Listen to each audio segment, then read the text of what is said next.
à tous, je suis Claire Laplace et je vous souhaite la bienvenue dans La Boussole, le podcast des parcours qui ne perdent pas le nord. Dans ce podcast, je vous propose un lundi sur deux d'aller à la rencontre des talents et des personnalités du nord de la France. Je suis persuadée que le succès et l'engagement se construisent partout et c'est cette conviction que je veux partager avec vous. Je remercie chaleureusement tous ceux qui ont écouté les premiers épisodes du podcast et qui ont pris le temps de lui attribuer une note 5 étoiles sur Apple Podcast. Si le podcast vous plaît, n'hésitez pas à le partager autour de vous sur les réseaux sociaux. Cela m'aidera à faire connaître La Boussole et à développer le podcast. Je suis très heureuse de partager avec vous l'échange intense et sans filtre que j'ai eu la chance d'avoir avec Dany Dunat, directrice générale de Tricelec. Après une école d'ingénieur en chimie où elle a pu découvrir, au travers d'un stage au Texas, puis un second en Allemagne, les conséquences de l'extraction pétrolière et de l'utilisation des plastiques, Dany entre chez Monoprix, au service qualité. Rapidement, elle souhaite donner du sens à son travail et rejoint ce qui s'appelait à l'époque la communauté urbaine de Lille. Elle passe les concours de la fonction publique et celle qui s'était jurée adolescente de ne pas suivre la voie de ses parents, tous deux enseignants, devient fonctionnaire. Chez Dany, il s'agit vraiment d'une vocation, celle de servir l'intérêt général. Elle nous raconte, sans occulter les aspects difficiles, sa nomination à la tête de Tricelec. Au-delà de la gestion des déchets, Tricelec est un maillon essentiel du parcours de retour à l'emploi pour les populations fragiles. Et pour Dany, cette mission est dans l'ADN de la société et doit le rester. En fin de discussion, elle nous livre son ressenti d'acteur de terrain sur les propositions du gouvernement en matière de gestion des déchets, plus particulièrement des plastiques. Avec Dany, nous avons parlé d'environnement, d'impact social, de vocation, de la nécessité d'être utile aux autres et de trouver le beau partout autour de nous. Je ne vous en dis pas plus et vous souhaite une excellente écoute de notre conversation.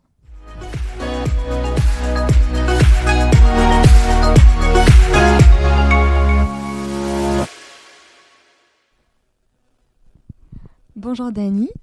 Bonjour. Je vous remercie d'avoir accepté mon invitation dans La Boussole, le podcast des parcours qui ne perdent pas le nord. Alors pour commencer, si vous le voulez bien, on va revenir sur votre parcours en commençant par la partie études. Donc vous êtes né dans la région déjà, Oui, peut-être oui. Je suis née à Lens. D'accord. Donc qui dit Lens dit football aussi. Oui. Voilà, j'ai grandi en supportant le club de ma ville. Ce qui m'a valu d'ailleurs des expériences aussi intéressantes parce que j'ai eu la chance de travailler pendant la Coupe du Monde et accompagner les commentateurs américains sur le stade de Lens. Donc quand on est étudiante, c'est un monde un petit peu hors norme par rapport à ce qu'on connaît.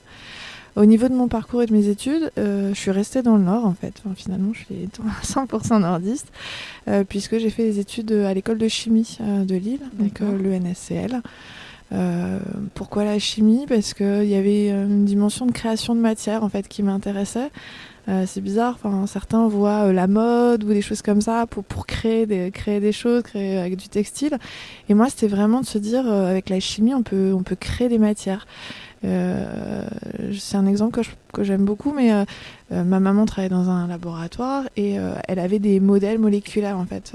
Donc c'est des ronds et puis des tubes, et puis avec ça on forme les molécules pour montrer aux élèves en fait à quoi ressemble, est censé ressembler la molécule. Et en fait, moi quand j'étais petite, c'était mes Lego. Et ça, à mon avis, ça vient de là. Je me suis dit, c'est magique en fait. On peut créer de la matière à partir de réactions chimiques. On peut faire plein de choses. Et donc c'est ce qui m'avait motivée à faire cette école de chimie.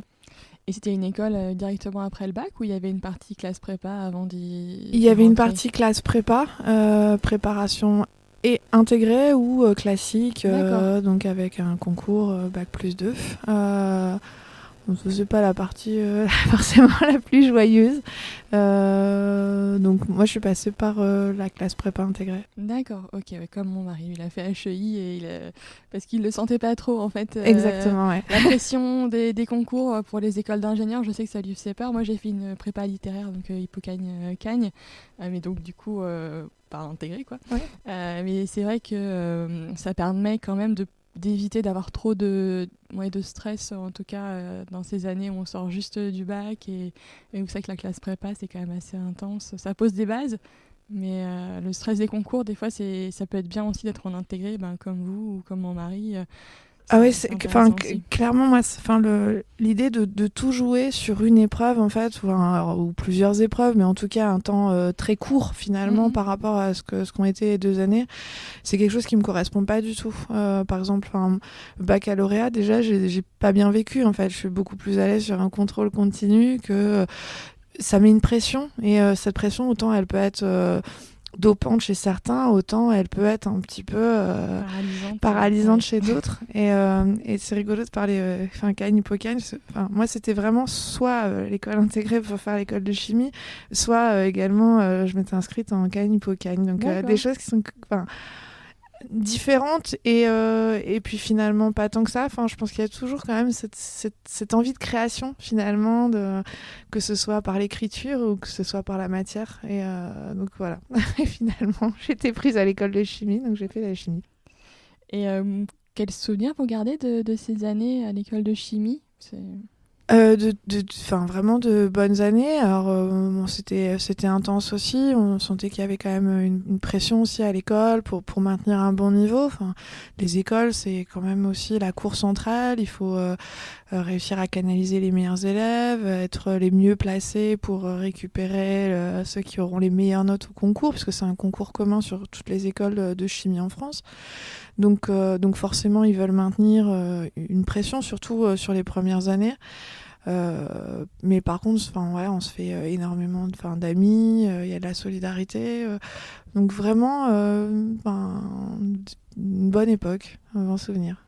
Et du coup, vous faites peut-être des stages, j'imagine, pendant ces années d'école? Ah, tout à fait. Et moi, j'ai toujours voulu aller à l'étranger. C'est aussi la grande force en fait de l'école de chimie, avec un très bon niveau de langue, que ce soit en anglais ou en allemand, parce que la chimie est très présente en Allemagne. Et donc j'ai eu la chance de partir aux États-Unis 2 fois pendant mes études, pendant mes stages de fin d'études. Notamment grâce à un ancien, l'école de chimie qui travaille au Texas. Donc c'était aussi une expérience un peu hors norme, le Texas. C'est déjà les États-Unis où j'étais déjà allée, c'est quelque chose en termes d'espace, de mentalité très différent. Mais alors le Texas, je pense que ça explose tout. C'est 1 fois et demie la France, et c'est rigolo parce qu'à chaque fois on est obligé de dire Paris-France, parce que en fait ils disent toujours la ville et l'État à côté, et il y a Paris-Texas. Donc pour eux, quand on dit Paris, c'est forcément au Texas. Donc c'est une expérience. Et puis la vallée de la chimie, c'est aussi quelque chose de très impressionnant. On est une culture très axée sur le pétrole, les produits pétroliers. Donc voir les derricks, voir les forages, les choses comme ça, c'est quand même assez impressionnant. Ça nous remet déjà aussi, on en reparlera peut-être plus tard, mais face aux réalités de ce qu'est aussi la chimie, et peut-être quelque chose que j'avais pas imaginé, ou en tout cas dans mon idéalisation de ce que c'était sur la matière, pas forcément de se poser la question de d'où venait la matière et comment on réussissait à capter la matière. Donc peut-être une première prise de conscience sur l'impact du pétrole et des produits pétroliers dans notre environnement. Et ensuite, j'ai eu aussi l'opportunité d'aller en Allemagne, chez MAPA. Alors là aussi, c'est assez rigolo, parce que quand on parle MAPA ici en France, on pense aux gants. Oui, forcément. Et en fait, l'usine à Brême, on fait tout sauf des gants. C'est assez rigolo. Donc ça va des préservatifs, on reste quand même dans le caoutchouc, aux produits pour bébés.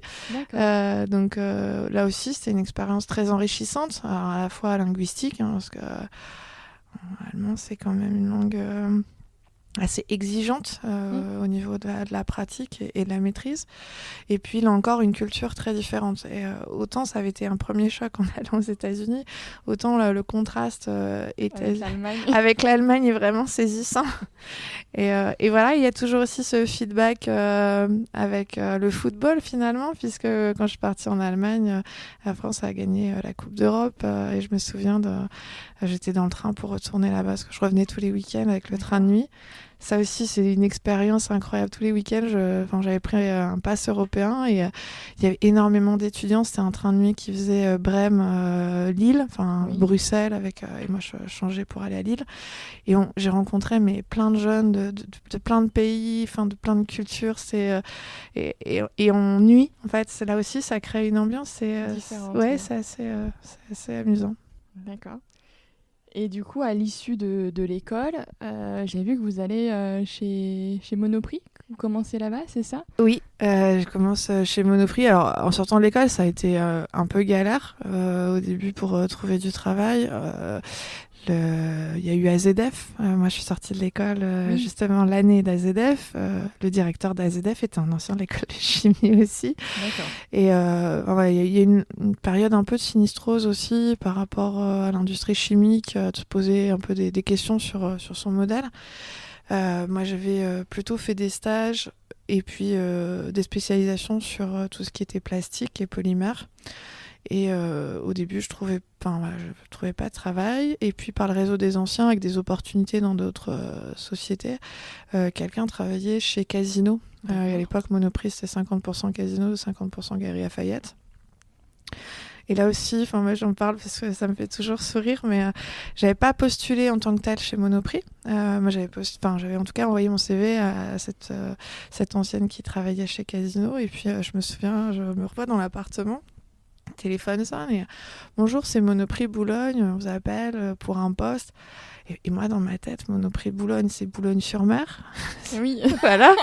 Et donc, je me dis, mais si ma mère est tellement désespérée, elle m'a fait donné mon postuler CV. pour être caissière chez Monoprix à Boulogne. Et donc, il y a eu un moment comme ça, avec un petit blanc, et de se dire, bon, qu'est-ce que je fais exactement là? Et en fait, non, c'était au siège à Boulogne-Billancourt. Ouais. Et donc, c'était un poste pour être responsable qualité des produits non alimentaires. Et donc, tout en continuant à habiter Lille, j'allais travailler à Boulogne-Billancourt. D'accord. Ouais, du coup, train et métro. Oui. Ouais. Et alors, autant le TGV, ça se fait bien. C'est quand même une situation confortable. On est bien. Autant l'heure de métro derrière est vraiment compliquée à gérer. Ouais. Surtout l'hiver avec les changements de température, les métros surchargés. Ça, c'était la partie un peu moins marrante. Surtout qu'on essaye toujours d'optimiser ses horaires de travail, c'est-à-dire le soir, on part le plus tard possible par rapport au train. Et puis, bien sûr, il y a toujours un petit accident sur la voie qui fait que vous voyez le train partir sur le quai. Et donc, c'est assez frustrant de rester les 30 minutes, voire l'heure, parce que les trains, je les prenais plutôt tard. De se dire, j'aurais pu travailler encore pendant 1 heure finalement pour arriver à ce résultat-là. Et c'était très enrichissant. Et là aussi, il y a un lien. Alors, à l'époque, bien sûr, on ne le sait pas. On ne sait pas ce qu'on va faire par la suite. Mais j'étais notamment en charge de la déclaration éco-emballage pour Monoprix. C'est-à-dire sur tous les produits à marque propre Monoprix ou les produits importés, de faire la déclaration auprès de l'éco-organisme qui va collecter les fonds ensuite pour assurer la collecte et le traitement des emballages. Donc, c'est moi qui devais identifier le poids de l'emballage et la nature pour faire la déclaration. D'accord. Donc oui, ça fait un petit peu le lien avec la suite. Exactement, ça fait le lien avec la suite. Quand j'étais chez Monoprix, donc à la qualité, là aussi une grosse prise de conscience de se dire, finalement à la qualité, on habille ce que fait la direction achat. Et avant de vendre un produit, on vend un prix. Alors, et en plus, moi j'avais quand même la chance d'être chez Monoprix. Je ne suis pas non plus chez un hard discounter ou une grosse centrale comme Carrefour ou Auchan. Et donc, c'est assez frustrant. On est tout le temps en train d'essayer de justifier l'injustifiable, de trouver des arguments pour expliquer pourquoi ce produit est super, alors que des fois, personnellement, on n'est pas non plus convaincu qu'il est vraiment super, notamment sur les produits importés, en fait, où on ne maîtrise pas forcément toute la chaîne de fabrication, les produits qui sont utilisés. Et donc, c'est un moment de se dire... ça correspond pas tout à fait à mes valeurs, en fait. Alors, c'est pas... déjà, on a quand même son rôle à jouer, c'est-à-dire au niveau de la direction qualité, des choses où on peut dire, non, ça vraiment, on peut pas faire. Il y avait la partie que je préférais, c'était la relation clientèle, ce qui fait qui donne du sens au travail, finalement, et de pourquoi on fait ce travail-là. Mais quand même, cette pression de la direction des achats était parfois un peu compliquée. D'accord. Et donc, et puis l'envie, on va se le dire aussi, de se rapprocher de Lille, parce que autant quand on est jeune et quand on commence dans la vie active, faire 2 heures de transport matin, 2 heures de transport le soir, voilà, on n'a pas de grosses contraintes familiales, c'est assez jouable. Autant les mois passant, on se dit que ce serait quand même plus simple, en tout cas, de plus avoir ce transport. Alors oui, j'aurais pu aller habiter à Paris, c'est sûr. Bon, j'ai toujours été très attachée au nord, donc finalement, je préférais rester sur l'île parce qu'on a plus d'espace, c'est plus sympathique aussi. Oui, la qualité de vie est différente. Ah, mais complètement, ouais.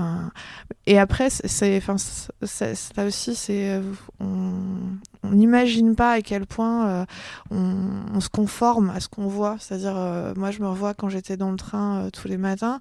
On sait que dès qu'on va voir Montmartre, il faut se mettre debout. Commencer à allonger tout le train pour être juste en face de la voie d'accès au métro où on connaît exactement le bon escalier pour arriver au bon endroit et on essaye de grappiller comme ça quelques secondes, c'est bon. Et non, cette vie-là m'intéressait pas forcément, donc je préférais encore faire les 2 heures de route et puis et passer un week-end tranquille sur l'île plutôt que habiter sur Paris. Alors oui, Paris c'est très joli, il y a beaucoup de choses, mais finalement quand on travaille on n'en profite pas plus que ça. Oui, c'est sûr. Et du coup, qu'est-ce qui fait c'est une opportunité, une rencontre, ou qui fait que vous rejoignez, alors maintenant c'est la MEL, mais à l'époque ça ne s'appelait pas la MEL, mais la métropole européenne de Lille, quel est le déclic chez vous ? Alors, il y a déjà mon mari qui travaillait dans la fonction publique territoriale. D'accord. Alors, lui était sur Dunkerque, donc m'avait un peu expliqué aussi les modalités d'accès. Et donc, pendant que j'étais chez Monoprix, je me suis inscrite au concours de la fonction publique territoriale. C'est une fonction publique que je trouvais intéressante dans la mesure où c'est pas comme l'État. On va pas être assigné à un poste et puis faire une carrière qui va peut-être un peu nous échapper. Fonction publique territoriale a un modèle plus ouvert pour ça, c'est-à-dire qu'on postule dans différentes administrations, sur différents postes. Il y a quand même un parallèle par rapport au privé où on peut faire des choix en fonction de postes qui nous intéressent plus que d'autres. Une mobilité géographique aussi, et puis sentiment qu'on est acteur de sa carrière finalement. Alors, dans la fonction publique d'État, j'en parle parce que mes parents y étaient. On a une affectation. Au mieux, on fait des demandes de mouvement au mois de mars-avril. On a son affectation en juin-juillet. C'est assez statique et très peu dynamique. Donc la fonction publique territoriale m'intéressait, puis des métiers intéressants, que ce soit l'eau, les déchets, les laboratoires aussi, qui sont en lien aussi avec une formation de chimiste. Une copine de promo qui travaillait déjà à la CUDL, au laboratoire de l'eau, et qui m'a dit qu'il y avait assez régulièrement des opportunités aussi pour intégrer la communauté urbaine sur différents postes. Donc je me suis inscrite au concours. Donc j'ai pris un RTT, j'étais passée le concours. D'abord l'écrit, puis l'oral, et l'oral qui a été une catastrophe. Je pense que j'étais pas assez bien préparée à ce que pouvait contenir l'oral. J'étais restée peut-être trop scolaire finalement. J'avais pris une option laboratoire, donc j'avais bien travaillé la technique laboratoire, mais pas assez l'environnement territorial, comment ça gérait. En l'occurrence, les CHSCT que je connaissais pas bien, et c'était le sujet. Donc voilà, je suis passée complètement à côté de l'épreuve. Mais au sein du jury, il y avait le responsable, en tout cas le chargé de recrutement de la MEL, la CUDL à l'époque. Et alors que c'était une catastrophe l'oral, à la fin, il me dit écoutez, je vous laisse ma carte. Rappelez, je suis sûre qu'on a des postes qui pourraient vous intéresser à la communauté urbaine. Et voilà, et donc j'ai rappelé, et puis on m'a proposé 2 postes, en tout cas de candidater sur 2 postes, dont un poste de responsable du suivi de l'incinérateur, du centre de valorisation énergétique d'Alu1. D'accord. Et ça m'intéressait parce qu'il y avait à la fois une dimension chimique sur le traitement des fumées. À l'époque, il y avait des polémiques sur la dioxine, notamment. Donc je me suis dit, c'est bien, je pourrais apporter quelque chose par ma compétence, et puis de se dire justement ce qui me manquait par rapport à la pression des achats, à la direction qualité, de me dire, je vais travailler vraiment dans l'intérêt général. Et pour moi, c'est vraiment important. C'est-à-dire que cette fois, il n'y aurait plus la pression, la direction des achats. Vraiment, on fait les choses bien pour que ça se passe bien pour le citoyen, contribuable, pour le service public. Donc, en tout cas, j'avais cette vision peut-être un peu trop idéalisée, mais que je garde toujours sur le service public. Et je passe un autre entretien, ça s'est très bien passé. Et puis, je suis arrivée à la communauté urbaine. Et donc finalement, ce qu'on disait en aparté en fait avant d'enregistrer, c'est que donc vos parents étaient donc dans la fonction publique, que plus jeune vous vous dites non, surtout pas la fonction publique, et en fait finalement après quelques années vous basculez dedans quand même. Donc ah oui, c'est vraiment. Alors, moi, ils étaient dans l'éducation nationale et vraiment, non, c'était un milieu. J'avais trop fréquenté petite cette gestion des congés. Enfin, on a l'impression que la France s'arrête en juillet-août parce que c'est les vacances scolaires. Voilà. Et ça m'intéressait pas. Et puis un microcosme. Enfin, je trouvais que c'était un cercle très fermé qui me correspondait pas. Donc, ah non, je m'étais vraiment dit. Et puis les études. Enfin, finalement, ingénieur, il n'y a pas de raison d'arriver dans la fonction publique. Donc, j'étais vraiment convaincue qu'avec ce type d'études, je ne serais jamais fonctionnaire. Et puis je suis fonctionnaire et j'ai même été jusqu'au bout. C'est-à-dire que la première année, en tout cas, quand je suis arrivée à la communauté, j'ai raté le concours à l'oral. Mais je l'ai repassé la deuxième année et je l'ai eu vraiment pour être fonctionnaire titulaire. Pour avoir un statut, du coup. Exactement. Après, le statut, on peut en parler parce que c'est un sujet aujourd'hui qui est aussi d'actualité par rapport aux retraites, par rapport... ça a été une interrogation. Moi, je me souviens de collègues à la communauté qui disaient pourquoi est-ce qu'on doit repasser un concours. Par exemple, dans mon cas, j'ai un diplôme d'ingénieur reconnu par une commission des titres nationale. Pourquoi repasser encore un concours pour justifier finalement de ce que j'ai déjà justifié. C'est les règles. Pour moi, c'est aussi ça, la fonction publique, c'est des règles, on les connaît, il y a une modalité d'accès. Et donc aujourd'hui, se dire qu'on peut tout casser, ou en tout cas tout niveler, je sais pas, ça m'interpelle. C'est-à-dire que moi, j'ai respecté les règles, j'estime, j'ai repassé un concours, et encore une fois, j'ai échoué d'ailleurs la première année. Je trouve que... Donc il doit au moins y avoir un traitement différencié entre ceux qui sont passés par le concours, et ceux qui sont ce qu'on appelle aujourd'hui contractuels ou même CDIsés, puisque le terme est aussi arrivé dans la fonction publique. Il doit y avoir une différence. Après, quand on commence dans la vie professionnelle, les salaires d'entrée à la fonction publique sont intéressants au regard de ce qu'on peut avoir dans le privé. Par contre, quand même, assez vite, on est sur des écarts avec ce que pose le privé. C'est pas choquant, puisque d'un autre côté, on a une stabilité de l'emploi, ou en tout cas une assurance d'avoir un travail, ce qu'on n'a pas quand on est dans le privé. Donc là aussi, moi je suis vraiment contre les gens qui opposent les deux systèmes. Je pense que les deux systèmes existent avec leurs avantages et leurs inconvénients, et on peut pas regarder que les avantages ou que les inconvénients. Donc c'est un tout avec ce que ça comporte, et donc la fonction publique, pour moi... doit maintenir une différenciation, ou alors il faut vraiment tout gommer. Et on ne peut pas que prendre des bouts sous la vindicte populaire qui finalement peut-être ne maîtrise pas totalement ce que comporte aussi le statut.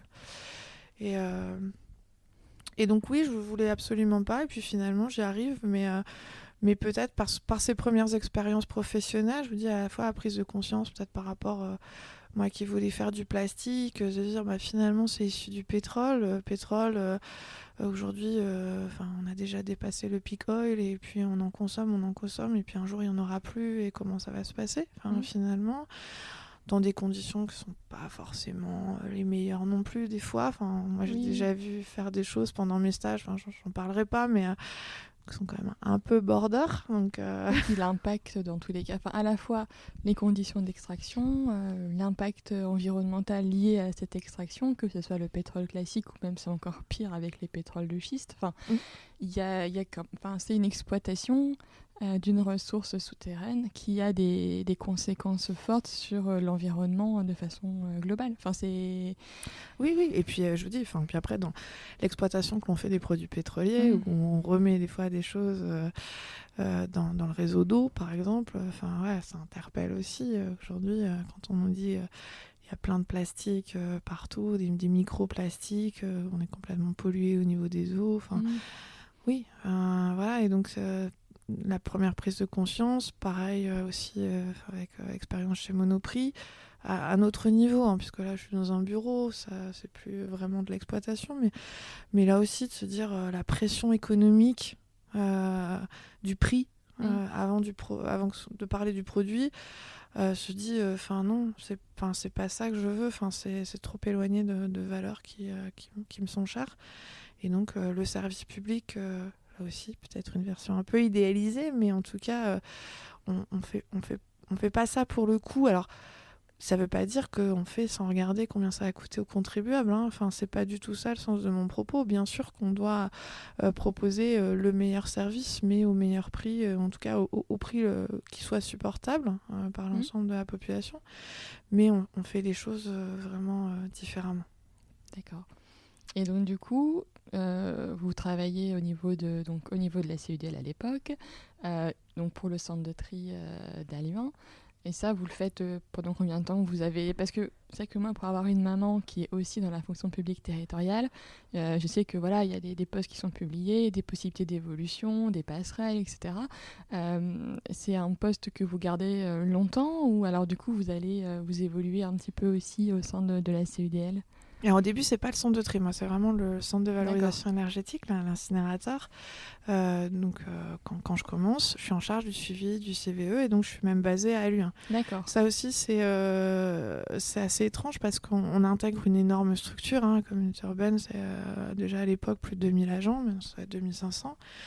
Et pour autant, j'y suis pas souvent, puisque moi je suis à Lyon, donc mes collègues, je les vois très peu. Et donc je suis en charge finalement de vérifier comment se passe l'exploitation, puisqu'elle est confiée en délégation de service public à un opérateur privé, Veolia. Et donc je suis dans le service public, mais au contact du privé. Donc c'était... voilà, finalement, ça m'a peut-être aidée. Ça a été un choc culturel aussi au niveau de l'administration, des sous-couverts. Et pour ça, le mail, on voit aussi l'évolution des services. Moi, je me souviens au début, il y avait encore beaucoup de courriers. Pour qu'un courrier parte, il fallait l'accord de son chef, de son N+1, puis de son N+2, puis de son N+3. Et finalement, quand le courrier partait, limite, le sujet n'existait plus. Et ça, j'ai bien mesuré au fil des années qu'avec les nouveaux outils informatiques, ça a très largement évolué. Et le fait d'être au contact du privé, c'était peut-être une espèce de sas avant d'intégrer ensuite les bureaux communautaires.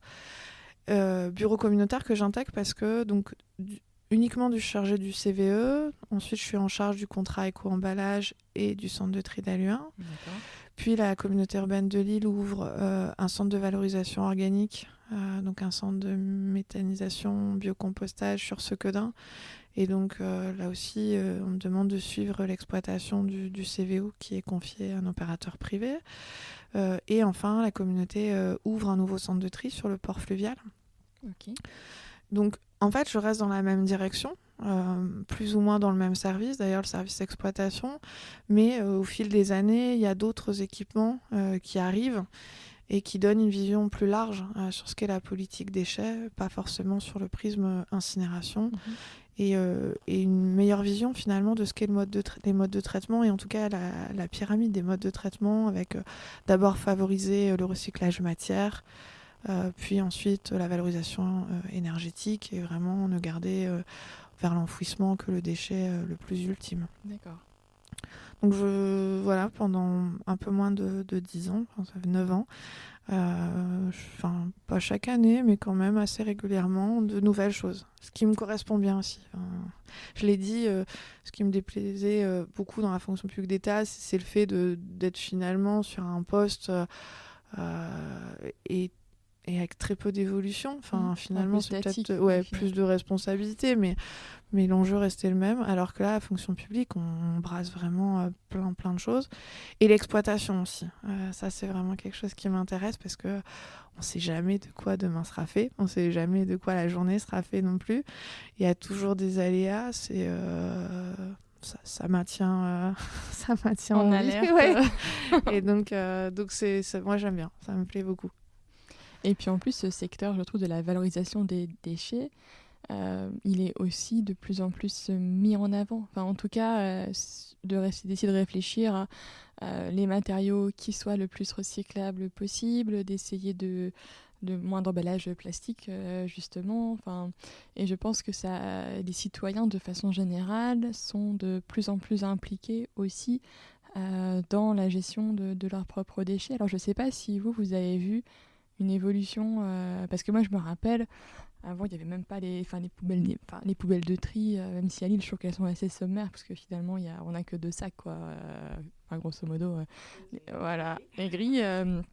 Alors qu'il y a d'autres villes où ça va quand même beaucoup plus loin dans la séparation et le tri des déchets. Mais est-ce que vous avez vu une évolution, je sais pas, dans les quantités? Alors après, c'est vrai que la métropole, elle attire aussi du monde, donc forcément les déchets augmentent forcément, mais est-ce qu'il y a des habitudes qui ont changé? Est-ce qu'il y a des nouvelles pratiques, des choses que vous avez vues évoluer sur quasiment 10 ans? Oui, il y a des choses qui ont évolué. Hier, on fêtait les 30 ans de Tricelec au Cursal à Dunkerque. J'en parle parce que donc Tricelec, en 89 à Dunkerque, c'est le premier centre de tri en France.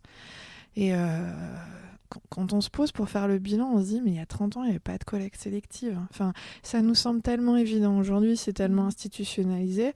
Il y a 30 ans, il faut le pari un peu fou de la communauté urbaine de Dunkerque de se dire moi, je pense que dans nos poubelles, il y a des choses qu'on peut réutiliser, qu'on peut réemployer, qu'on peut recycler. Et ils sont les seuls, vraiment les seuls à y croire. Les choses, elles ont bougé. Alors, il y a 2 choses. C'est-à-dire que moi, j'ai vécu vraiment au niveau de la communauté urbaine de Lille. On était sur ce qu'on appelait le schéma global, la politique déchets, avec un triptyque qui était jeter moins, trier plus, traiter mieux. Et avec des moyens qui étaient donnés aussi pour les politiques environnementales qui étaient quand même importants. À la fois pour investir sur ces équipements structurants. Enfin, un CVE, ça coûte de l'argent, un CVO aussi, des centres de tri aussi. Donc, c'est de gros investissements. Des choix qui essayent d'être les plus respectueux de l'environnement possible. Je pense notamment au transfert par voie d'eau entre le CVO et le CVE. Donc, c'est des péniches pour limiter le nombre de camions. Beaucoup de moyens. Et ça, par contre, j'ai plutôt le sentiment aujourd'hui qu'on en est... parce que je l'entends, une raréfaction de l'argent public. Et malheureusement, de ce côté-là, j'ai plutôt tendance à se dire que les moyens qu'on mettait sur les politiques environnementales, finalement, aujourd'hui, on met peut-être un peu moins de moyens qu'on en mettait avant. Alors qu'en parallèle, comme vous le disiez, il y a une demande forte des citoyens d'aller vers des modes de consommation très différents, une prise de conscience aussi que la façon dont on consomme aujourd'hui est plus acceptable et en tout cas plus supportable et qu'elle va nous conduire à un moment dans le mur. Et donc c'est assez interpellant finalement de se dire qu'on met peut-être moins de moyens financiers sur ces politiques parce qu'il y a moins d'argent et donc faut faire des priorités. Alors après on n'est pas... Voilà, on peut être interpellé par certains choix qui peuvent être faits sur des politiques plutôt que d'autres. Et à l'inverse, on voit des citoyens qui sont prêts, comme vous le disiez, à faire peut-être plus de tri, à avoir plus de poubelles, à faire des choses différemment. On est près de Roubaix, territoire zéro déchet. Donc des gens qui vont aller jusqu'à se dire moi, je veux arrêter de produire du déchet. Après, il y a eu une évolution quand même drastique en termes de production de déchets. Aujourd'hui, c'est très bien de dire qu'il faut encore aller plus loin, c'est vrai. Mais si on prend le cas de la communauté urbaine de Lille, par exemple, il y a encore 20 ans, il y avait plus de 2 fois plus de déchets brûlés que ce qu'il y a eu avec l'ouverture du CVE. Donc, il y a déjà un effort, en tout cas, qui a été fait de réduction. Alors, par le tri, effectivement, par du transfert de tout ce qui est déchets organiques vers la méthanisation, vers le compostage, qui a fait diminuer le poids de la poubelle dite déchet ultime, ce qu'on appelle nous dans notre jargon la queue de tri. Mais effectivement, aujourd'hui, on veut aller plus loin. Et donc du coup, vous passiez donc 9 ans au sein de la CUDL.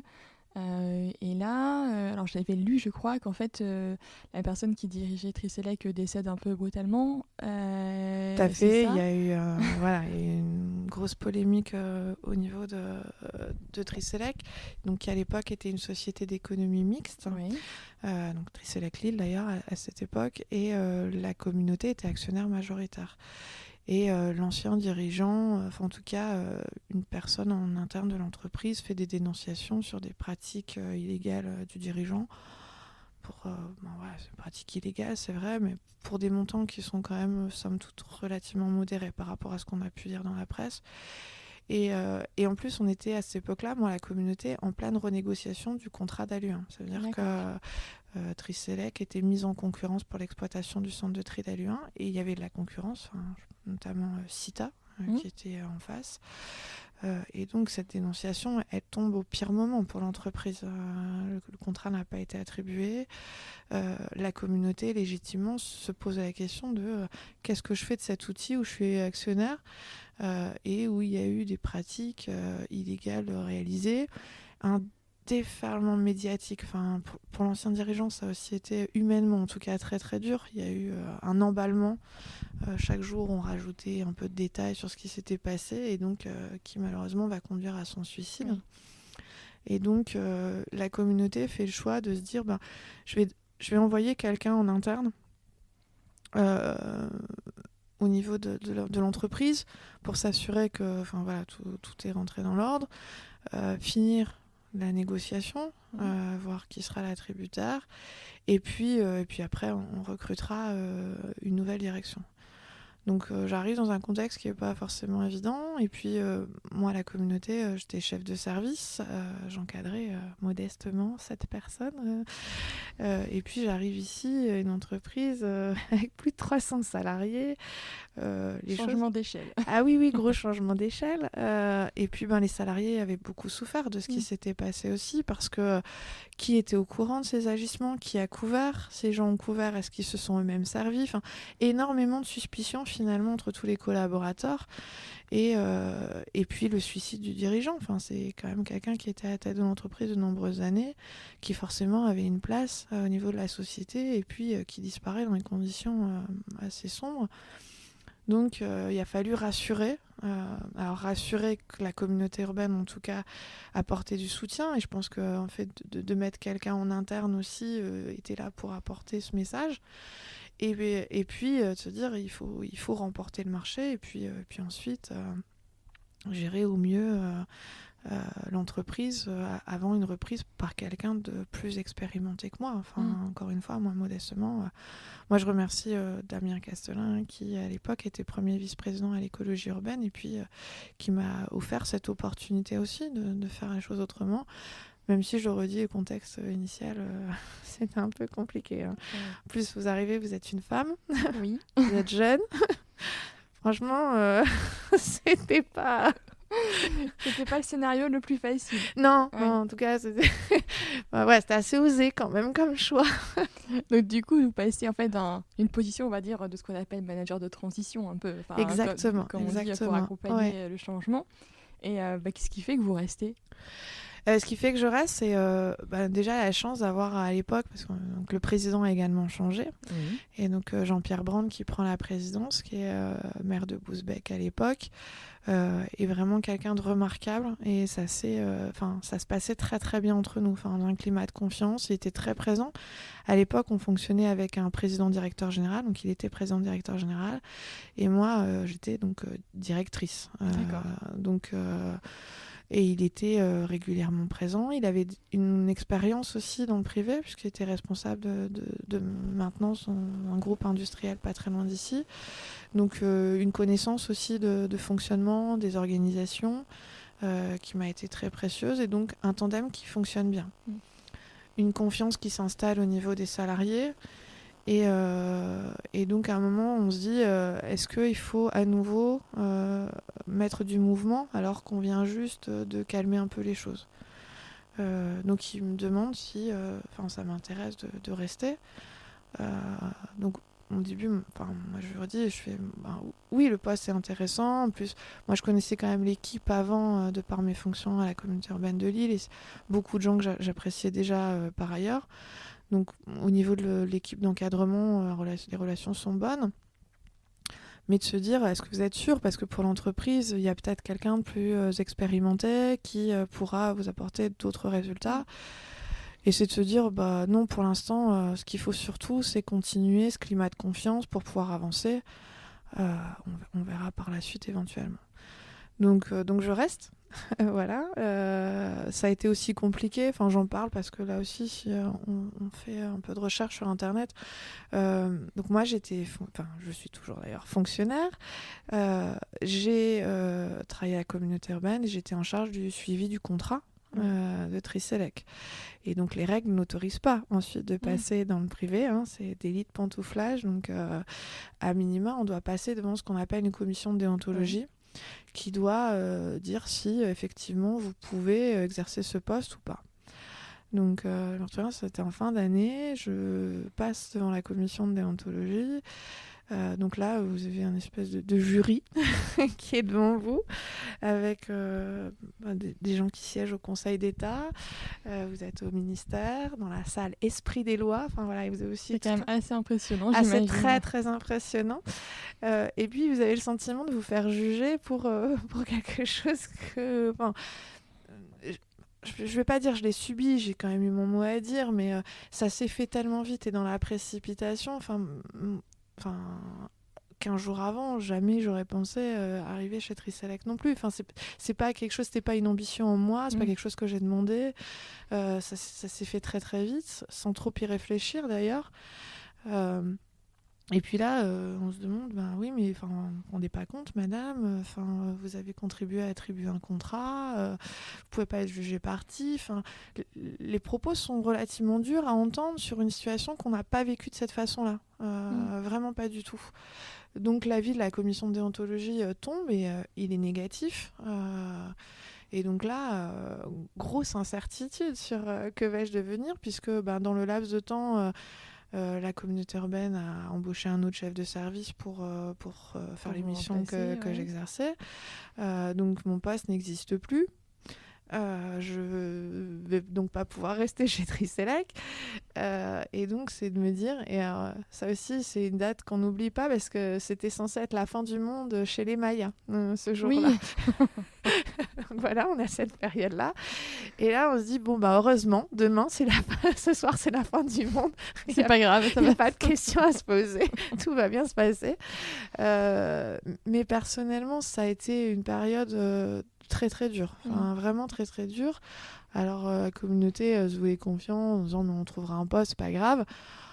Oui, trouver un poste, là encore je vais subir, c'est peut-être pas forcément quelque chose qui va me plaire ou alors moi j'ai rien fait de mal, à la base, finalement si c'est pour arriver à ça, peut-être que j'aurais préféré.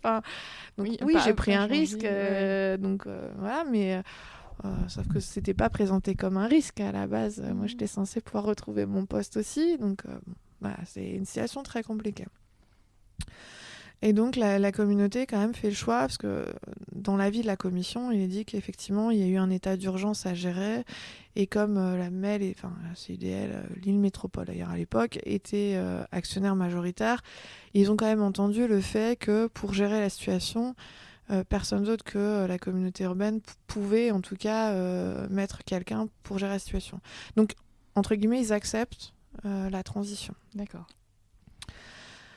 En parallèle, Tricelec avait déjà demandé à la MEL de procéder à un changement statutaire, puisqu'on était une société d'économie mixte. Ça veut dire que dans notre actionnariat, on avait certes la communauté urbaine qui était actionnaire majoritaire, mais on avait également des partenaires privés.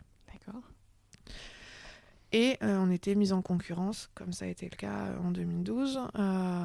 Or, une grosse spécificité de Tricelec, on n'en a pas encore parlé, mais c'est l'accompagnement socio-professionnel, donc des personnes qui sont éloignées de l'emploi.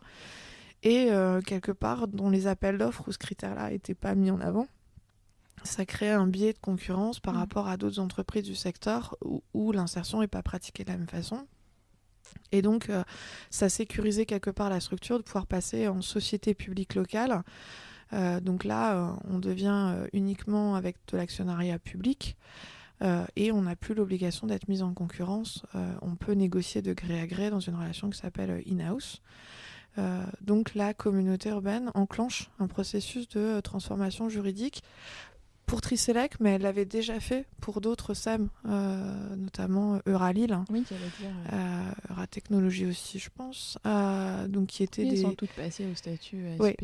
D'ailleurs, il y a un de nos administrateurs qui a appelé ça la nuit de la Saint-Barthélemy des SEM, puisqu'il y a eu un courant de transformation des SEM en SPL.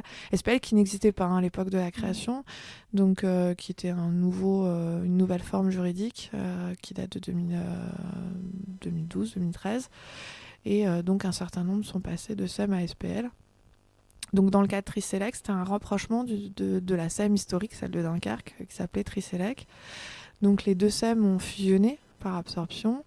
On a racheté les actions des privés. Et donc on a constaté qu'il n'y avait plus que des actionnaires publics et que donc on était société publique locale. Et pourquoi je parle de ça ? Parce que dans mon cas, où il y avait un problème au niveau de la déontologie sur le fait que j'étais sur un champ concurrentiel en SEM, le passage en SPL fait aussi que, de fait, il n'y a plus de champ concurrentiel et donc ça me laisse aussi la possibilité de pouvoir rester dans la structure. D'accord. Donc on a ressaisi la commission de déontologie l'année suivante et là, elle a émis un avis positif sur le fait que je puisse rester chez Triselec. Puis le fait d'être passé sur le grill une première fois, vous aviez un petit peu plus d'expérience peut-être aussi, ou vous l'avez peut-être pas abordé de la même façon que la première fois où vous étiez passé. Enfin, c'est quand même peut-être différent, le contexte était un peu différent, peut-être mieux préparé aussi. Alors c'est pas du tout mieux préparé parce que j'ai pas du tout passé d'audition en fait. La première fois, c'est-à-dire qu'il y avait une interprétation, ils ont souhaité m'entendre. Okay. Alors que la deuxième fois, ça s'est fait uniquement sur dossier. Alors oui, le dossier a pas été présenté de la même façon, ça c'est très clair. Métropole européenne du Lille a changé aussi l'approche dans la présentation du dossier. Mais c'est vraiment le fait en fait finalement de candidater sur un poste dans une société publique locale par rapport au fait de candidater dans une société d'économie mixte qui est sur le secteur concurrentiel. D'accord. Donc du coup, pour revenir à un point qui est important, et du coup, moi c'est comme ça que je vous avais connu aussi, c'est via ma maman qui travaille dans le social, sur le volet insertion lié à Triselec. Est-ce que vous voulez en parler un petit peu plus ? Parce que je pense que c'est quelque chose qui fait partie quand même de l'ADN de Triselec et qui est quand même essentiel sur les territoires où la société est implantée. Ah oui, l'insertion c'est vraiment quelque chose qui nous anime tous chez Triselec. Dès le départ, dès la création de la SEM en 89, il faut se remettre aussi dans le contexte, on est sur un contexte dans le Nord et sur le Dunkerquois particulièrement, de chômage important, d'industrie qui ferme, le port aussi qui va pas très bien à ce moment-là. Et donc le fondateur, André Gabé, dès le départ imagine que la ligne de tri pourra être un outil d'insertion par l'activité économique. C'est-à-dire qu'on va embaucher des personnes pour trier, des agents de tri, mais il ne faut pas que ça devienne une fin en soi. Enfin, ce métier, il est quand même, quand on le regarde, assez ingrat. C'est un travail posté, physique. On est debout pendant 7h, 7h30. On trie des déchets avec des gestes répétitifs. Donc, socialement, ce n'est pas un métier que l'on peut faire très longtemps. Et quand on y réfléchit bien, c'est un bon révélateur de motivation pour vérifier que les personnes veulent être acteurs de leur destin, qu'elles veulent retourner à l'emploi. Et donc, c'est de se dire, on va faire de ce métier-là un tremplin vers autre chose, vers du mieux. Et on va utiliser la période d'embauche en tant qu'agent de tri pour requalifier du personnel. Donc, requalifier, ça veut dire à la fois travailler des savoir-être, c'est la base de notre métier, être à l'heure, respecter des règles de sécurité, porter des équipements de protection individuelle, respecter des consignes, travailler en équipe, mais aussi de se construire un projet professionnel, d'imaginer ce que pourrait être demain, des aspirations qu'on a eues et puis peut-être qu'on a dû abandonner pour diverses raisons, avoir conscience des besoins de recrutement aussi du bassin d'emploi.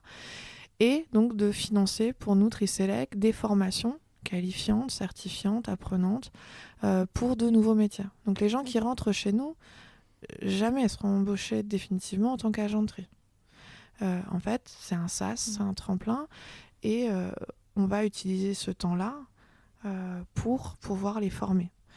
Et puis, comme ce métier, encore une fois, il est quand même physique, c'est un gage de motivation et d'envie. Et généralement, moi je le dis à tout le monde, parce que forcément, vous avez encore des gens qui ont un certain nombre de clichés.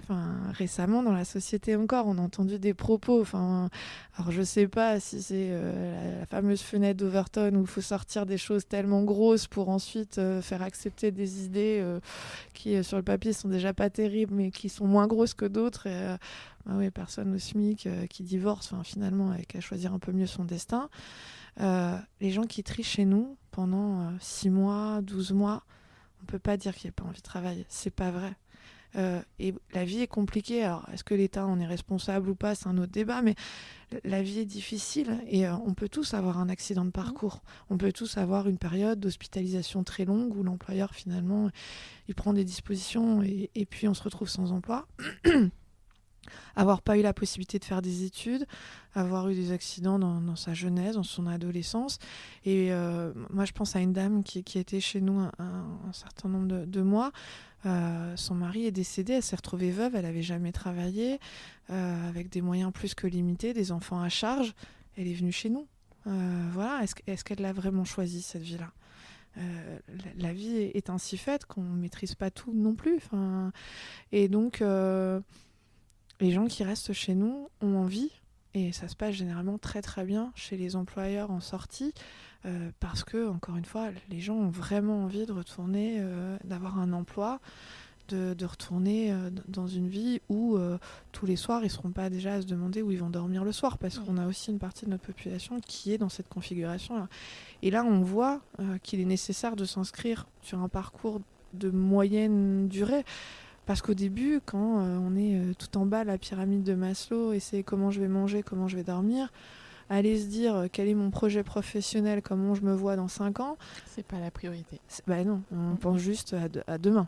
C'est déjà pas mal. Et donc, il faut le temps de ce qu'on appelle un peu dans le jargon poser ses valises, pouvoir un peu sécuriser ses bases de la pyramide, de se dire, je sais comment je vais manger, je sais où je vais dormir, alors je vais pouvoir commencer à réfléchir un peu plus loin. Mais retrouver de la confiance aussi, peut-être confiance en soi, en ses capacités. Ah, tout à fait. Les personnes qui arrivent chez nous ont vraiment une image très négative d'elles-mêmes, limite à se demander si elles ont une place dans la société. On a aussi des personnes qui sont désocialisées, qui ne voient plus personne. Et donc le travail en équipe, pour ça, ils ont des collègues qui s'intéressent à ce qu'ils font. Donc c'est important. Aujourd'hui, on fait une prestation de mini-déchetterie mobile pour la communauté urbaine de Dunkerque. Et ça, je trouve ça vraiment fantastique en termes d'approche du métier de déchetterie. Alors, pas de déchetterie classique, déchetterie mobile. Donc, ça veut dire, c'est le samedi matin, on vient sur une place, dans une commune, et les gens peuvent venir amener leurs déchets. Au lieu d'aller à la déchetterie, de prendre la voiture, ils peuvent venir à pied, potentiellement. C'est généralement assez proche des habitations.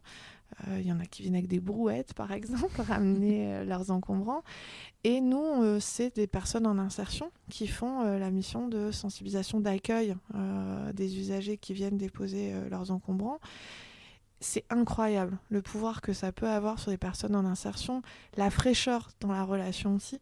Quand vous êtes gardien de déchetterie pendant des tas d'années, encore une fois, alors qu'il s'agisse public ou privé, je ne suis pas en train d'estampiller une société ou une autre, mais forcément, il y a un peu de lassitude dans l'exercice de la fonction. Ouais, c'est la 4, c'est la 3, on regarde plus vraiment. On fait ça toute la journée d'un autre côté. Vous mettez quelqu'un en insertion qui va faire ça épisodiquement, qui va de fait avoir une place, qui va se retrouver en situation de conseil de l'autre, alors qu'il était en train de s'interroger sur moi, qu'est-ce que je fais au quotidien. C'est vraiment incroyable. Et on a d'excellents retours des usagers qui viennent dans les mini-déchetteries. et qui nous disent mais les gens sont à l'écoute, ils sont très prévenants. Moi je me souviens au début, j'étais plutôt d'ailleurs en train de les réfréner parce qu'ils étaient prêts à aller dans le coffre des gens pour les aider, pour porter. Et puis on se dit non mais attention parce que si on abîme la voiture ça peut être compliqué. Donc voilà, ça c'est peut-être ma position de dirigeante après, de responsabilité, de cadre juridique, mais ils sont tellement contents. Et l'usager aussi, il est content. Enfin, il y a une écoute, et c'est très précieux. Oui, et puis surtout, ça permet aussi de... Enfin, moi, je pense qu'il y a quelque chose qui est important dans le retour, en fait, à la... On peut dire à la société et à tout ce qui est autour, c'est aussi de rompre la solitude de ces personnes qui, des fois, parce que ce que vous disiez, ne sont pas socialisées, ne voient personne, ne pensent qu'il n'y a pas forcément de solution à tout ce qu'elles vivent, et juste de les remettre dans un contexte social où elles ont un rôle à jouer, elles sont importantes pour une mission particulière, elles sont intégrées dans une équipe, je pense que ça change tout, leur perception déjà d'elles-mêmes et de la façon dont elles peuvent agir positivement pour la cité de façon générale. Ah, c'est clair, c'est vraiment ça. Enfin, c'est vraiment précieux. Ça même la connaissance des droits. Là aussi, on lit des choses, les gens, ils utilisent les mille et une solutions. Non, c'est pas vrai. Enfin, et en tout cas, pas les personnes qui vont venir trier chez nous pendant des mois et des mois. Si elles sont dans cet état d'esprit, elles vont pas chercher à venir trier des déchets, clairement. Nous, on accompagne beaucoup de personnes qui ne connaissent même pas leurs droits, finalement, qui, quelque part, n'existent plus pour la société. Enfin, c'est ce que l'État, parfois, appelle les invisibles. Alors... avec des degrés un peu différents, mais il y a des personnes qui connaissent pas leurs droits, qui ne parlent même pas le français, qui ne lisent pas le français. Alors, français parce que langue étrangère, mais aussi français parce qu'ils n'ont jamais appris le français. Et donc, il y a aussi tout ce travail aussi de remise à niveau, finalement, parce que c'est très compliqué de pouvoir... être embauché quand à l'entretien on va pas comprendre ce qu'on nous demande parce qu'on est toujours en train de oui puis à un moment l'employeur il voit bien que la personne elle comprend pas et puis de requalifier, de former, c'est le projet du gouvernement aujourd'hui, la formation tout au long de la carrière professionnelle. Oui, c'est très bien, mais encore faut-il pouvoir accéder aux formations et les comprendre. Donc ça fait aussi partie du travail des encadrants de proximité, d'encourager les personnes à pratiquer le français, parce que pour pouvoir le parler, il faut le pratiquer. Et généralement, ces personnes, comme elles sont un peu isolées, elles ne parlent pas. De les aider, d'avoir des outils adaptés à leur connaissance pour les faire monter aussi progressivement en compétences. C'est vraiment un tout de je retrouve une place en société de façon très large. C'est sûr. Du coup, ça me faisait penser à des discussions que j'avais avec ma maman qui du coup travaille dans le social sur la métropole sur Roubaix-Tourcoing. Et c'est vrai que cet aspect soutien, accompagnement, aussi la maîtrise du français qui est importante pour des gestes du quotidien, que ça soit simplement signer un bail pour un appartement, que ça soit ouvrir un compte en banque. C'est des choses qui nous paraissent peut-être simples et pas relever de quelque chose de difficile, mais quand on l'a jamais fait, quand on n'a jamais été accompagné pour le faire, ça peut être des choses insurmontables aussi pour ces personnes-là. Tout à fait. Elles ont besoin d'un accompagnement, pas d'une assistance, mais vraiment d'un accompagnement pour leur montrer la voie ou les possibilités aussi. C'est vraiment un travail aussi, qui est réalisé soit par nous, par Tricelec, ou aussi, effectivement, nous, on est très contents du partenariat avec le département du Nord sur justement la signature de contrats aidés CUI, CIE, donc c'est des contrats de 6 mois, où à la fois le département va être là en backstage à ce que l'on va faire, c'est-à-dire l'accompagnement initial, expliquer aussi la démarche, faire comprendre, parce que c'est pas simple non plus, que les personnes elles vont pas devenir agents de tri. C'est un tremplin vers autre chose. C'est une étape. Exactement, mais il faut bien le comprendre, parce que certaines personnes arrivent chez nous, donc on passe toujours par un essai de 2 heures pour que les personnes voient de quoi il s'agit. Et forcément, le premier réflexe, c'est de se dire, mais en fait, moi, je vais trier des déchets toute ma vie. Et non. Et donc ça fait aussi partie, en tout cas, de ce partenariat. Le département explique bien les choses. De commencer à pré-travailler sur le projet professionnel aussi, sur les allocataires du RSA, qu'est-ce qu'ils aimeraient faire, en tout cas, quels étaient leurs souhaits peut-être à l'initial et pourquoi ils ont perdu finalement ce projet. Et nous, ça nous facilite beaucoup les choses aussi. Donc, ensuite, on passe aussi avec d'autres partenaires sociaux, que ce soit Intermed sur Wattignies, Grand Angle sur Roubaix, qui vont ensuite être des relais sociaux pour nous et qui vont faire l'accompagnement social sur monter un plan d'appurement de la dette ou consolider différents prêts, parce qu'il y a aussi parfois cette question financière. Retrouver, alors ça c'est plutôt chez nous avec la mutuelle, mais retrouver aussi des droits par rapport à la santé. Le nombre de personnes qui ne se soignent pas, c'est aussi impressionnant. Et quand on est malade, ou en tout cas quand on a des problématiques, là aussi pouvoir se projeter sur demain, ça peut être une complexité. Et puis l'accompagnement vers le projet professionnel, alors ça qu'on fait en interne, jusqu'à une chargée de relations entreprises qui fait l'adéquation entre les projets des personnes qu'on accompagne et les besoins en recrutement, en compétences des entreprises qui recrutent. D'accord. Et donc ça va quand même très loin. Enfin, oui, c'est global. Et puis on a la chance, notre chargée de recrutement nous vient de chez Adecco. Et je pense qu'elle aussi, sur cette dimension sociale, finalement, elle fait à peu près. Il y a quand même des subtilités, c'est pas forcément les mêmes postes que l'on va couvrir qu'Adecco, mais elle fait un peu la même chose. Elle va positionner des salariés sur des emplois, mais sans rémunération. Vous voyez, si on reprend le parallèle avec Monoprix, moi, ça m'était un peu pénible que ce soit toujours la direction achat qui ait raison. Forcément, la relation humaine avec un employeur, quand vous n'allez pas lui demander de payer votre prestation, est très différente. Ouais, c'est sûr.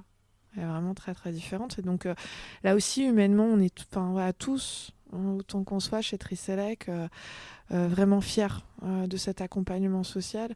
Moi, on me demande de temps en temps, le matin, comment vous voyez votre rôle, mais c'est tellement facile quand on fait ce genre de métier. Il y a tellement de sens environnemental, social, que c'est très simple. Moi, je me demande pas pourquoi je fais ça. Oui, ça fait aussi partie des convictions qui vous animent, en tout cas. Et puis c'est bien de se dire que, alors je sais pas si je suis un colibri ou pas, mais je fais ma part du travail aussi à mon niveau. C'est quand même important. Et quels sont un peu les prochains projets au niveau de Tricelec ? Est-ce qu'il y a je sais pas, dans un horizon moyen terme, est-ce qu'il y a des choses qui vont évoluer ? Est-ce qu'il y aura... je sais pas trop. Oui, des choses qui vont évoluer, ça c'est certain. Les choses ne sont pas très claires pour le coup au niveau du gouvernement, puisque la loi de transition énergétique pour la croissance verte de 2015 avait fixé une obligation de tri de tous les plastiques à horizon 2022, donc on s'en rapproche. Donc aujourd'hui, ce n'est pas le cas, je tiens aussi à le dire. Aujourd'hui, sur la métropole européenne de Lille, mais également sur Dunkerque, on ne trie que les bouteilles plastiques. D'accord. Donc le projet d'extension se voulait simplificateur en disant, on va dire aux Français qu'ils peuvent mettre tout leur plastique, puisque sur toutes les autres emballages, on communique sur la matière. Et finalement, sur le plastique, il faut uniquement mettre les bouteilles. Donc c'est assez restrictif. Donc ça allait vers de la simplification. C'était acté, les choses étaient à peu près claires. À peu près claires, mais déjà avec un impact pour nous, puisque on parle de petits objets, beaucoup. On est sur du pot de yaourt, par exemple. Ouais. Sur la pomme pote, sur le petit sachet Senseo, de dosette de café. Une multitude, en fait, de petits emballages très légers qui va être très difficile de capter manuellement. Et donc, obligatoirement, en tout cas la partie industrielle de notre activité va se robotiser à un moment, va se mécaniser, et donc les postes que l'on a aujourd'hui en accompagnement socio-professionnel, en tout cas ils seront plus sur le même métier et plus sur ce nombre-là. On aura toujours forcément en bout de chaîne ce qu'on va plutôt appeler des agents qualité qui vont vérifier que le produit en sortie est de bonne qualité, puisque à la fin c'est un produit, on le vend, on a des critères qualité à respecter, donc on aura plutôt des contrôleurs qualité, donc beaucoup moins nombreux qu'agents de tri. Donc on était sur ces réflexions d'accompagnement à la fois de nos salariés, et puis de travail avec notre conseil d'administration, de se dire qu'est-ce que l'on fait finalement, ce qui fait qu'on est Tricelec et pas un gros major du déchet, c'est cet accompagnement socio-professionnel. Et si on ne fait rien, cette plus-value, on va la perdre. Et donc, quelque part, on va disparaître aussi. Enfin, il n'y aura plus de raison, en tout cas, que des acteurs publics investissent dans une entreprise comme la nôtre. Donc, qu'est-ce que l'on fait ? On se dit que l'histoire est terminée ou on se dit il y a encore besoin de faire de l'accompagnement. Aujourd'hui, sur certains territoires, on a quand même pas mal de communes en quartier prioritaire de la ville, des taux de chômage qui peuvent être encore importants. Notre sens, il y a encore besoin, en tout cas, de structures comme la nôtre, des structures comme la nôtre. Donc, on a commencé à travailler au développement de nouveaux métiers, de nouvelles activités, notamment avec l'ouverture d'une recyclerie qui s'appelle Restore à Roubaix. Donc, on est présent en déchetterie, on accueille les métropolitains et on leur propose, si les objets ne sont pas trop abîmés, de nous les confier. On les répare, nettoie, éventuellement on peut apporter un petit relookage, pour l'instant c'est encore très très modeste, et puis on les recommercialise dans un magasin. Et donc ça a créé 10 postes en accompagnement socio-professionnel. Et donc l'idée c'est un peu de basculer vers de nouveaux métiers où la plus-value humaine, comme un peu la mine déchetterie aussi à Dunkerque, c'est-à-dire où il va y avoir un intérêt de maintenir l'activité humaine, alors que sur le centre de tri, de toute façon ça paraît très difficile au regard des volumes qui vont nous arriver, et puis même l'œil humain sera incapable de détecter si c'est tel ou tel plastique, parce que si l'emballage n'est pas dans la forme initiale, ça va pas être possible. Donc on était sur ces réflexions-là. D'accord. Et aujourd'hui, c'est un peu remis en cause, voire même ça peut être très largement remis en cause, puisque le gouvernement a proposé d'abord au Sénat et puis très bientôt à l'Assemblée nationale une loi anti-gaspillage pour l'économie circulaire qui souhaite réinstaurer un principe de consigne. Mmh. Et avec quelque chose qui est un peu flou et un peu obscur. Et d'ailleurs, je pense que tout le monde ne comprend pas les subtilités.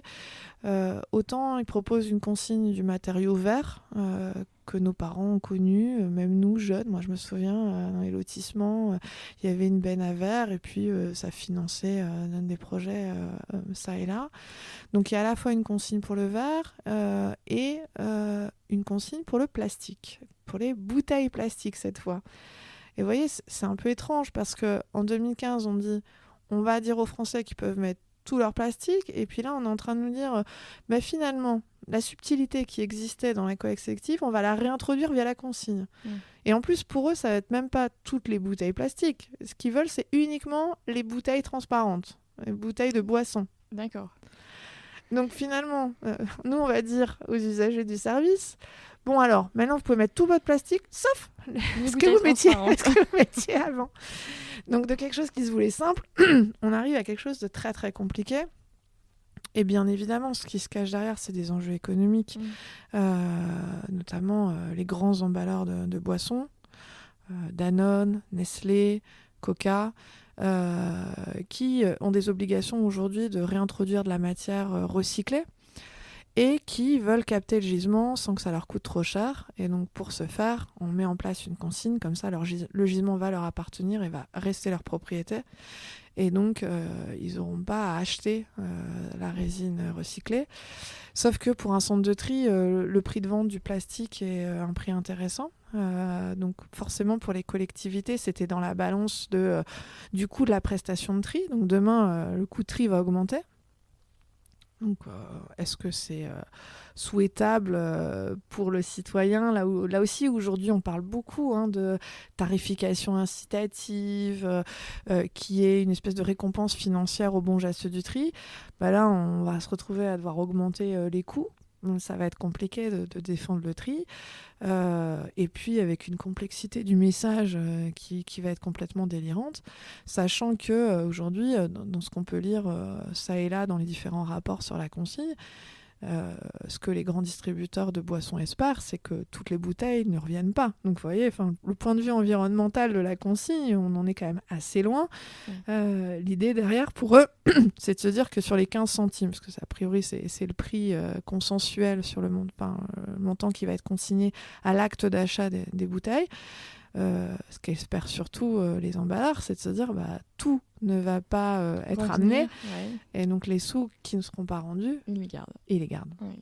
Et à l'échelle du marché des boissons, on est sur plusieurs millions d'euros.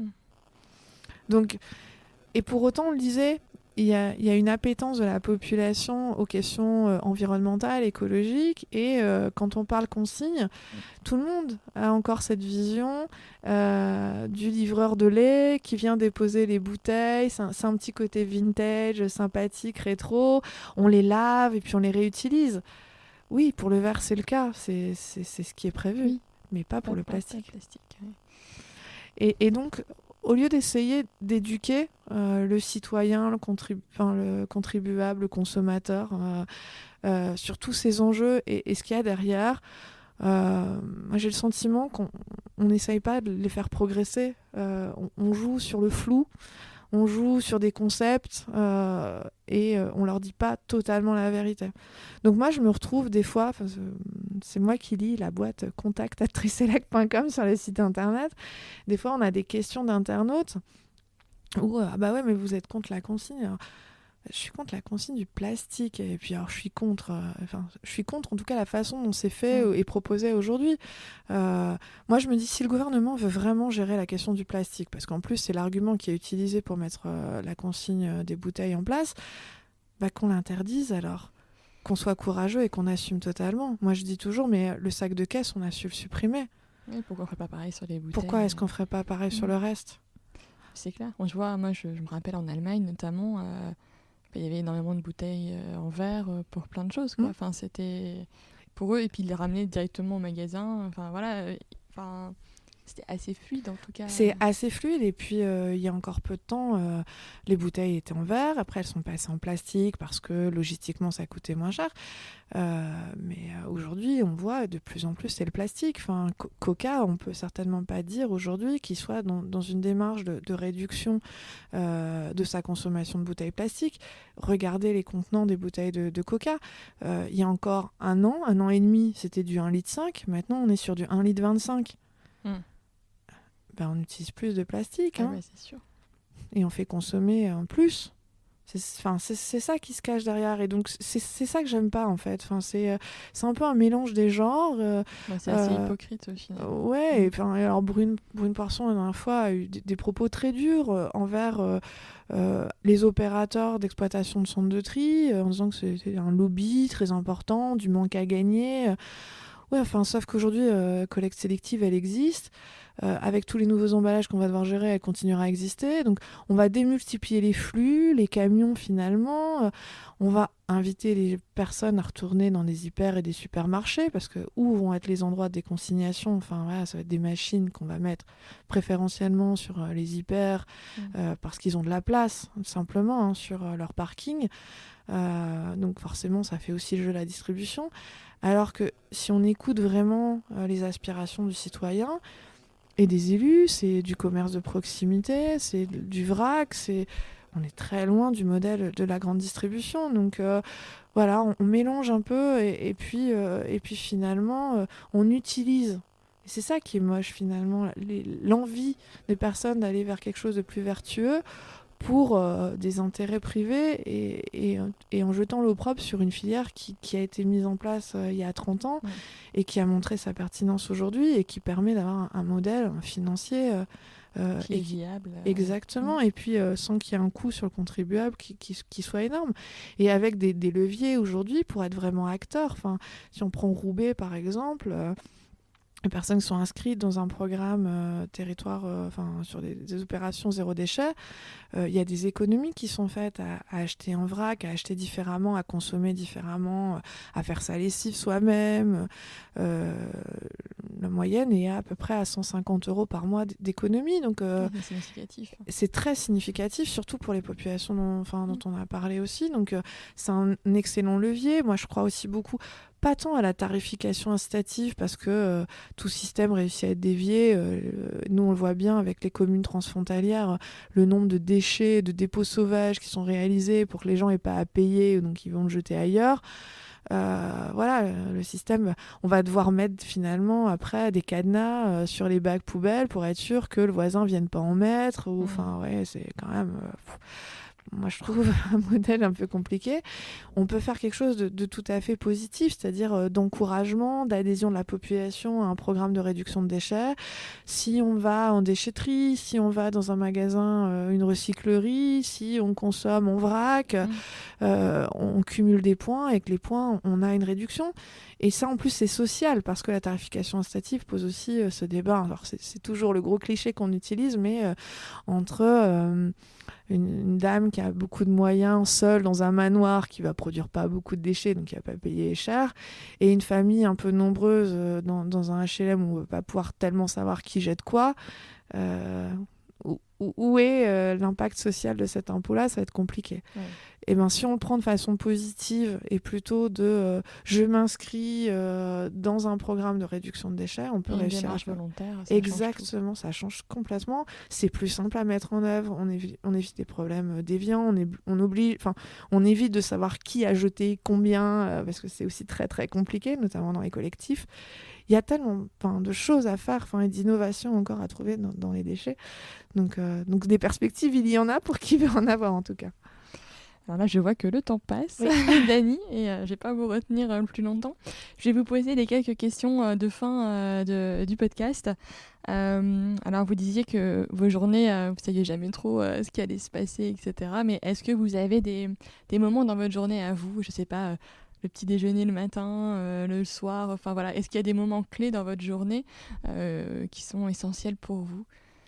Le petit déjeuner, généralement les enfants sont partis à l'école, mon mari est parti, je suis pas encore au travail, donc c'est quelques minutes précieuses. Moi, c'est surtout pendant les grandes vacances. C'est un moment que j'aime particulièrement parce que c'est l'occasion de se poser, de faire un bilan sur l'année écoulée, de se ressourcer et d'imaginer de ce que pourra être demain. Donc moi, c'est vraiment le break des congés d'été, où qu'il soit d'ailleurs, peu importe, il n'y a pas besoin de partir loin, mais de prendre le temps de se poser sur ce qu'on a fait sur l'année et d'imaginer ce que sera demain. C'est vraiment mon moment ressourçant en tout cas. Est-ce que vous auriez un livre ou un film, soit qui vous aurait marqué, soit que vous avez beaucoup offert ou vu récemment Je réfléchis.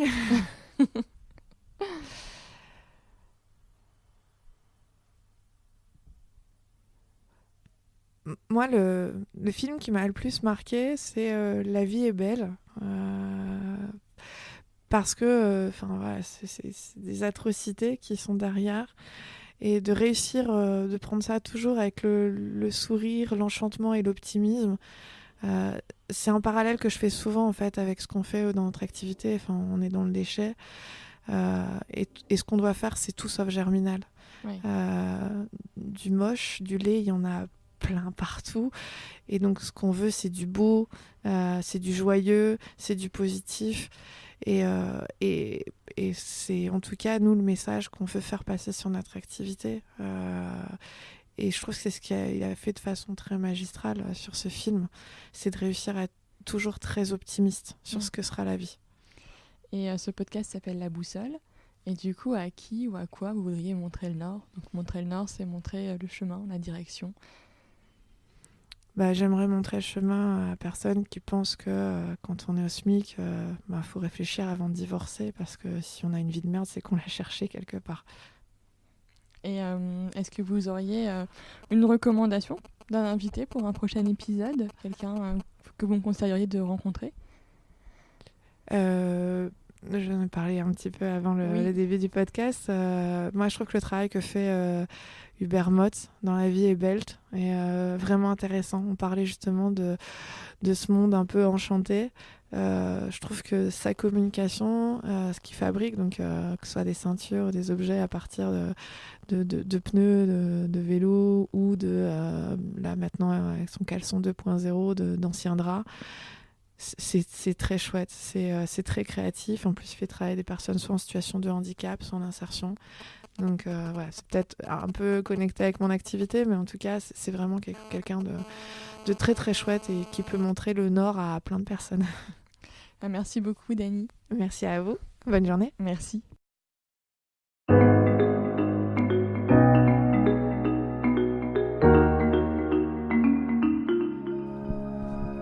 J'espère que cet épisode vous a plu. Vous retrouverez dans les notes de l'épisode les ouvrages et les initiatives évoquées pendant notre conversation. Si vous souhaitez me contacter ou échanger sur le podcast, n'hésitez pas à m'envoyer un mail à laboussolepodcast, tout en minuscules, tout attaché, @gmail.com. Je vous remercie et vous donne rendez-vous dans 15 jours pour un nouvel épisode de La Boussole.